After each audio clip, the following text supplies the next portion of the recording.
आदिवासी ग्राम समाज रे जनतंत्र संविधान आईन और मानव अधिकार लागू करा नहीं आदिवासी सिंगल अभियान सांबादिक सम्मेलन बारिपदा स्थित होटेल स्वस्तिक सम्मेलन कक्ष रे आदिवासी सिंगल अभियान पक्षरु सांबादिक सम्मेलन अनुष्ठित हो जाइछि।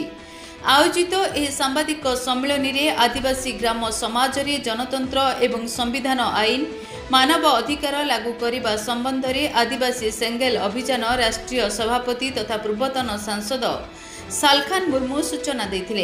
एही सांबादिक सम्मेलन मोरडा विधायक राजकिशोर दास को संयोजन रे होइतिबा बेले कार्यक्रम रे सुमित्रा मुर्मू, नरेंद्र हेमम, नारायण मुर्मू, मीनाक्षी सोरेन, मलय जेना प्रमुख उपस्थित थिले। तो आदिवासी सिंगल अभियान झारखंड, बंगाल, बिहार, ओडिशा, आसाम ये 5 राज्य प्राय 25 जिला 250 ब्लॉक रे आमे काम करुचे। आमर उद्देश्य आदिवासी मानकर भी सामाजिक आर्थिक राजनीतिक उन्नयन हो।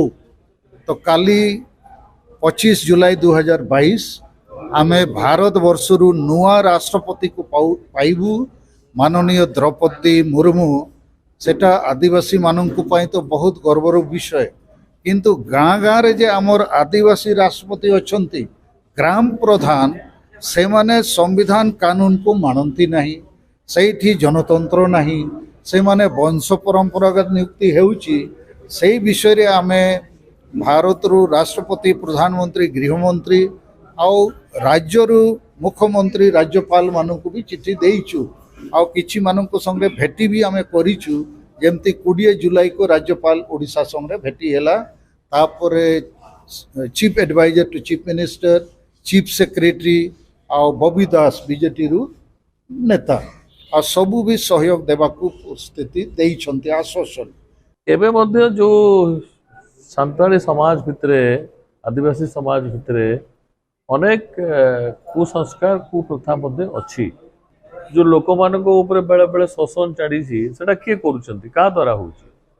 गाँव रे जे विलेज हेड अछंती तेणु से विलेज हेड शिक्षित हवा दरकार, आईन कानून संविधान इत्यादि से जानिबा दरकार।